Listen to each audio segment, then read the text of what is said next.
Thank you for taking the time today to view a short demonstration on the Cisco Firepower Management Center, otherwise known as the FMC. There are other managers available, such as the FDM, Firepower Device Manager, but the FMC can be used to manage one or multiple ASAs with Firepower Services, Firepower Threat Defense, or the standalone Firepower Next Gen IPS appliances, all within one manager. We'll demonstrate using the Context Explorer. I think this is the one place where you can see all the features and functionality offered by the FMC. Think of the FMC as that single pane of glass in order to view events, network and client information, as well as being able to manage policies all from one manager. So when we start at the top, we're looking at traffic and events that are happening over time. We're just looking at the past hour. Obviously, you can drill into it for more, multiple hours, days, weeks. But because we're looking at traffic constantly and passively, we're gathering information about the environment that you want to protect. So we see the operating systems, various flavors of Linux. It could be Android, Windows, whatever you have on there. The more information we see, the more we're gathering and understanding what it is within that environment. So we can see the top traffic by source and destination IPs. And if we're connected with Active Directory, we can see who are those users that are, the top IPs that are being used, as well as the top user being able to correspond with that. Not only are we able to see those operating systems, we can also see those, the protocols and the applications that are being used. So here we can see the application protocols. We can see the web applications that those users are currently using, as well as those client applications. And this is a differentiator with us as well. Not only are we able to see the protocols in the web clients, but we can see the web applications, but we can see the client applications as well as the versions that they're using. For instance, if you want to drill into it for more, you see Firefox being used here. You can drill into it for more analysis and understand what versions of Firefox are being used. And because we're looking at that traffic constantly and passively, we can see who it is that's using those versions of different applications. So as we scroll down here, because we typically sit at the edge, we sit in the data center, a lot of times at the edge as well, we're able to see the traffic going out of your environment to obviously third parties. So we can see the client and the geolocation information that maybe people are going to, obviously United States, if that's where you're demoing from.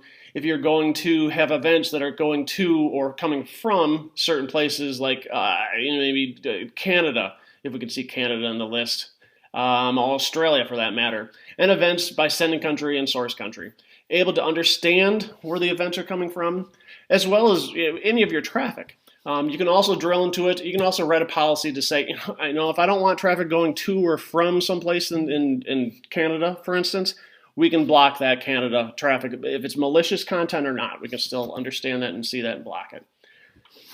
We also have the ability to understand the web traffic that's out there. So if your users are going to, known sites, we can see traffic by URL, individual URL, by URL categories such as gambling, maybe shopping.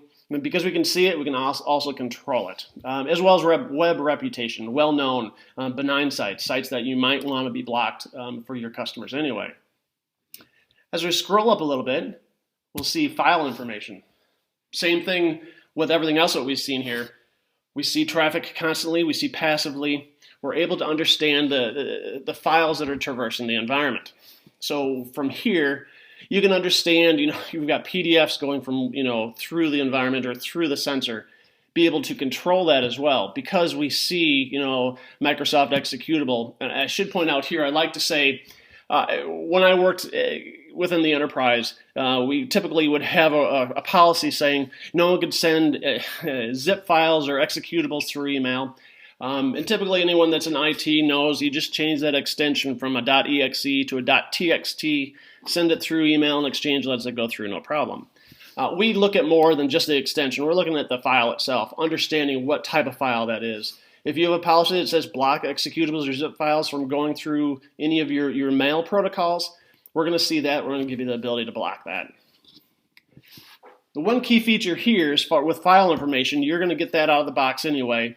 But with our advanced malware protection, we're able to understand those files, know if it's a known bad, a known good, or an unknown classification. So here, we're looking at the file by disposition. So not only are we understanding the file type, But by disposition, meaning, we know that this is a malware. We're taking that SHA-256 of that file, sending it up to our cloud and saying, has this ever been seen before? If so, what's that disposition? Is it a known good? Is it a clean file? Or is it a known bad file? Is it something we want to block within the network on the edge that we're able to see here? If it's an unknown file, if it's something that you want to send up for analysis, you can by all means do that within the appliance as well. So we unblock or unload the intrusion information tab. I like to look at this in a couple different ways. Obviously, I come from where I utilized IPS and IDS for many years. Using open source tools, I looked at events by by priority, high, medium, and low.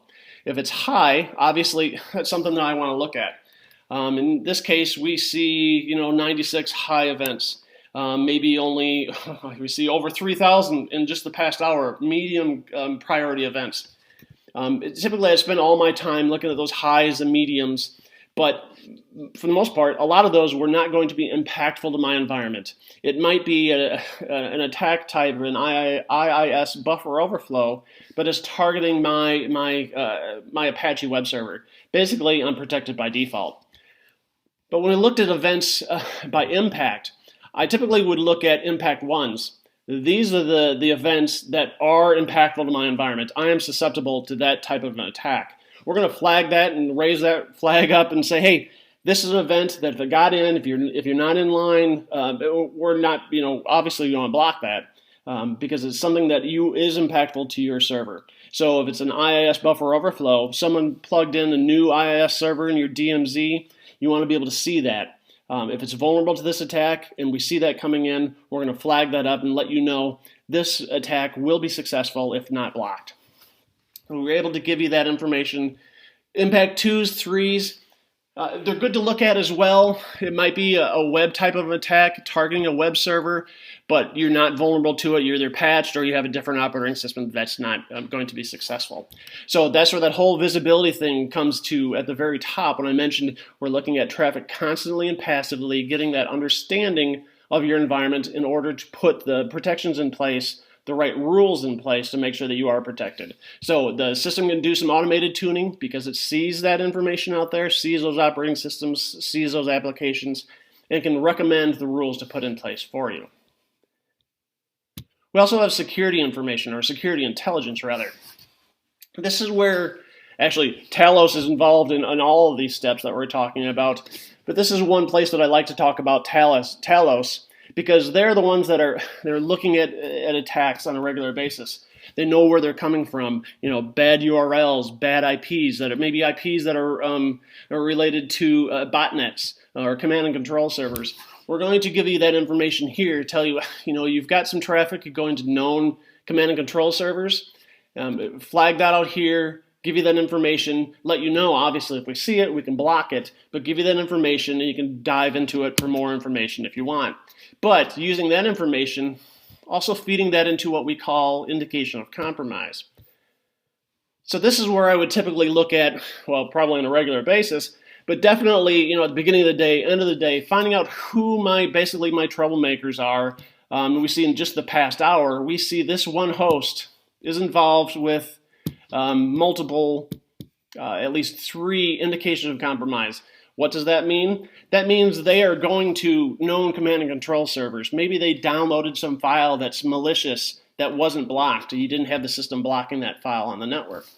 They are involved with maybe an Impact 2 or Impact 1 intrusion event, but giving you the ability to see who it is that's involved in those events and be able to understand that, be able to block that and correlate that information that you're seeing down below up into this indication of compromise so you can understand which hosts are involved with those.